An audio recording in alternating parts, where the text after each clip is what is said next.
अमेरिकी president Donald Trump की ओर से गाजा में सीज़फायर के लिए पेश किए गए नए प्लान को दुनिया के कई बड़े मुस्लिम ममालिक ने सराहा है।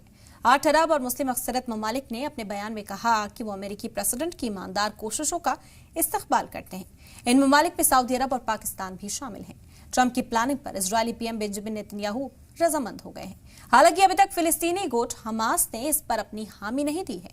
क्या है गाजा पर ट्रंप का नया पीस प्लान, देखिए इस रिपोर्ट में।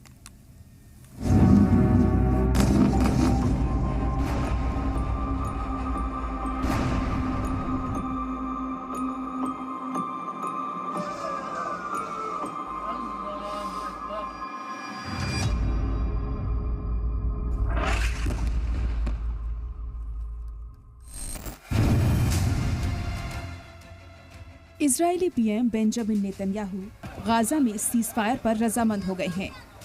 नेतन्याहू ने 29 सितंबर की रात अमेरिकी प्रेसिडेंट डोनाल्ड ट्रंप से वॉशिंगटन डीसी में मुलाकात की। इसके बाद दोनों लीडरान ने प्रेस कॉन्फ्रेंस कर इसकी जानकारी दी।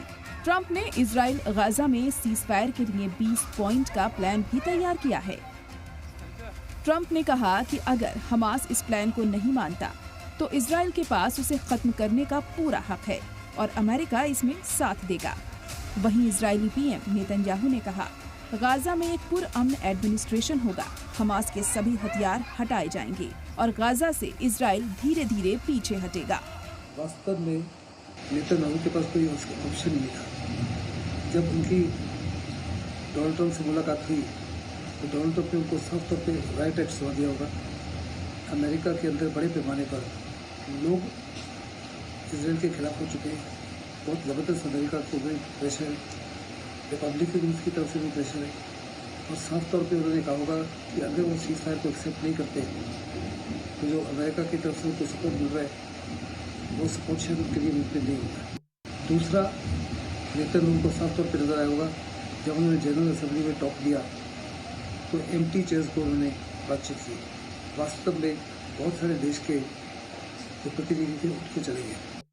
साथ ही साथ यूएन में से 193 कंट्रीज में से 151 कंट्रीज ने 2 स्टेट पॉलिसी को एक्सेप्ट किया और साथ ही साथ पैलेस्टीन को रिकॉग्नाइज किया। ये बहुत बड़ी चुनौती है इजराइल के लिए।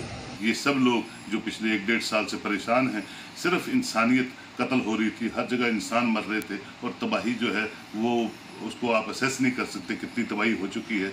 और एक पूरी दुनिया में ग्लोबल डिसऑर्डर और ह्यूमैनिटी हम सब कर रहे थे।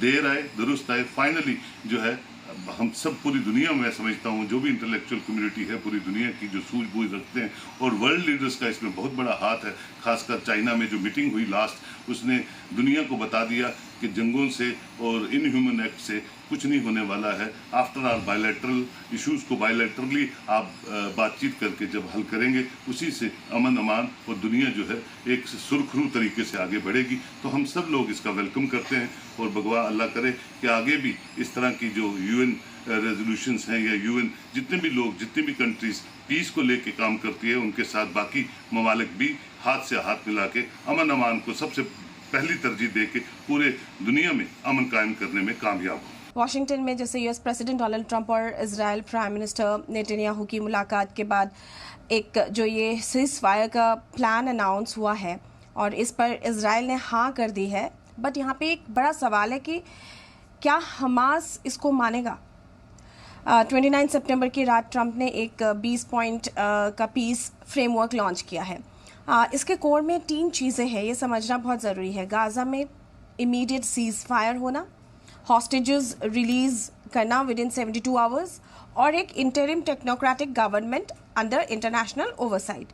सो नेतन्याहू ने इस प्लान को सपोर्ट ज़रूर किया है, लेकिन उन्होंने एक वार्निंग भी तो दी है, अगर हमास नहीं मानेंगे तो इजराइल अपना काम पूरा करेगा, मतलब मिलिट्री ऑपरेशंस कंटिन्यू करेंगे या एस्केलेट भी हो सकता है। इधर हमास ने हथियार डालने से इनकार कर दिया, वहीं फिलिस्तीनी हुकूमत ने ट्रंप के प्लान का इस्तकबाल किया है। सबसे पहले जानिए ट्रंप के